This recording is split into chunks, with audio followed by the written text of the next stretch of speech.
What's going on, everyone? The Sweet Lou here. I've been working on a bigger H1Z1 video now that the game's out of early access, and I've been working on a couple of other videos, but today I was doing a little, Reddit surfing, and I found some really interesting updates on Daybreak on the whole, and I decided I was going to make a quick video about it now. So, fuck it, roll the intro.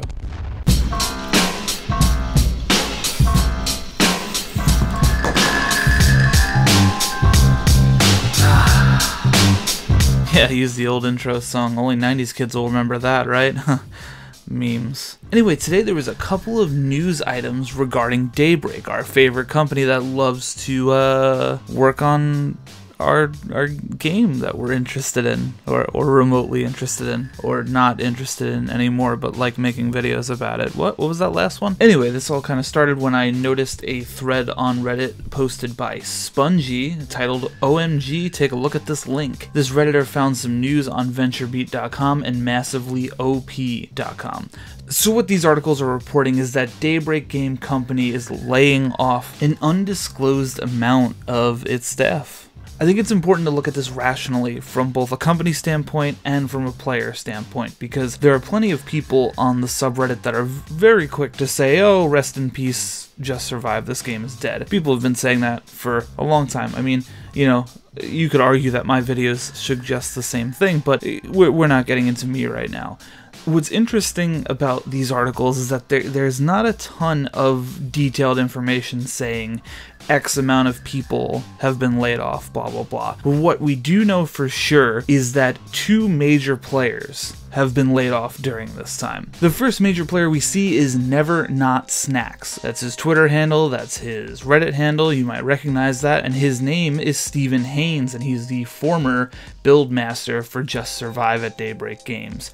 So he was a big player in the development of this game, and furthermore, he seemed like a lot of people in the community really liked him, which is surprising because there does seem to be quite a bit of disparity between Daybreak Game Company and the community itself. And the other major player who got laid off is none other than DGC_Michael, or Michael Clark, Just Survive's producer, and of course he's a very active member of the subreddit and the Discord server. So these two people are the only ones that I can confirm 100%, and I'm not gonna try and start saying names and be wrong about it, because that's, fake news. We're not a fan of that here at this channel. But keep in mind, this is coming at a very, very important time for Daybreak. This is just a couple of weeks after H1Z1 went free to play on PC. It's officially out of alpha. I mean, like I said at the beginning, that was a video I was working on because I wanted to really take some time to play the game and get my thoughts on it before I just say, oh, shit sucks, because I'm not an asshole. But this layoff is occurring immediately after that release, and in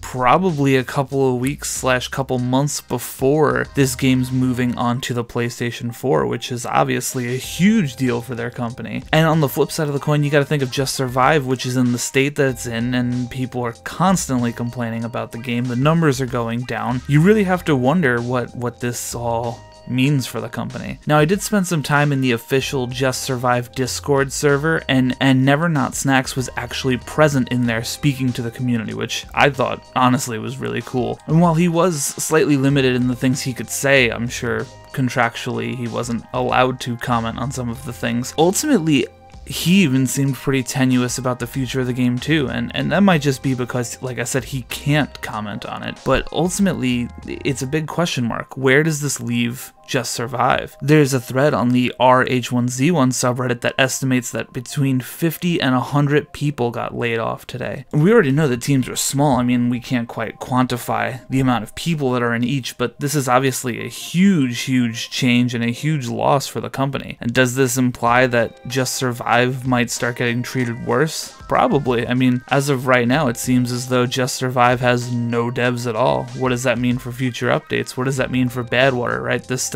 another half of the Badwater Canyon map that hasn't even been released yet. It's not even done being worked on. For a game that's getting really low numbers and has a ton of problems, and now you're changing hands with employees, it's pretty interesting to think that the fate of this game very much might lay in limbo right now. So if you go on JustSurvive.com, of course you'll see nothing about this. You'll You'll be reminded though, of course, that the reload crate is now available, so you can buy some more skins. One of the other things being discussed in the Discord server was that the price of skins is actually rapidly plummeting, because it seems like a lot of people are starting to jump ship from the game, which is another indication that things don't seem all too great. The other piece of news that came out today is a little bit more odd and a little bit less unfortunate for a bunch of people getting laid off. It's that Daybreak came out claiming that they have no affiliation with Columbus Nova. Now, Columbus Nova, if you forgot what that was, I don't blame you. It's a fucking weird name and it's a company that you don't work for, but Columbus Nova was mentioned in my other video explaining the history of Daybreak, okay? So let's do a quick little refresher course on what Columbus Nova is. In 2015, Sony announced the sale of Sony Online Entertainment to an independent company known as Columbus Nova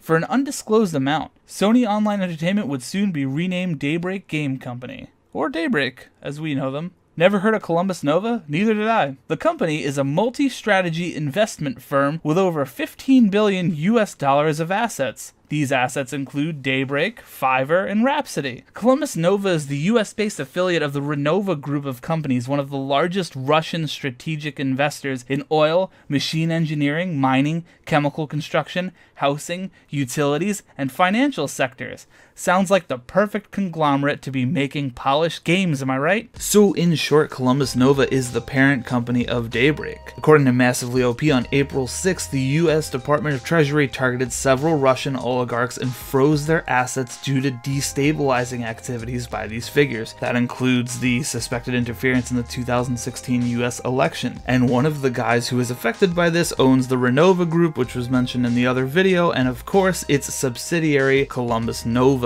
So all of those assets are being frozen, and that will likely affect Daybreak, and that's why Daybreak kind of came out swinging and say, oh no, we don't have anything to do with them. Which, you know, kind of seems like a lie, to be honest. Now, Daybreak is saying that this is misinformation that surfaced around 2015 during the acquisition, and that it was owned by some other party, Jason Epstein, who was a former senior managing partner of Columbus Nova. But the whole thing seems really fishy to me, and frankly, given this company's track record, it would not shock me at all if that's just trying to cover up a shady past or to just not get their assets frozen. I'm not a political scientist. I don't know these kinds of things in depth, but just from the outside, that's kind of what it sounds like to me. Don't quote me on it and do your own research. And of course, I'll cite all the articles that I've read and all the Reddit links in the description below if you want to go check them out for yourself. MassivelyOP.com also pointed out that Daybreak recently deleted the 2015 press release from their servers, and that's a press release, obviously, that references Columbus Nova. There's also a Daybreak privacy policy from 2015 which refers to Columbus Nova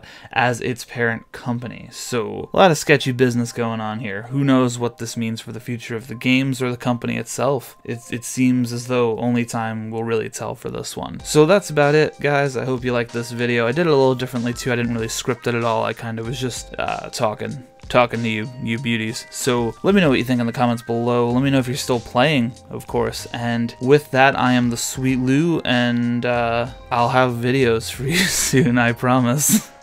I love you.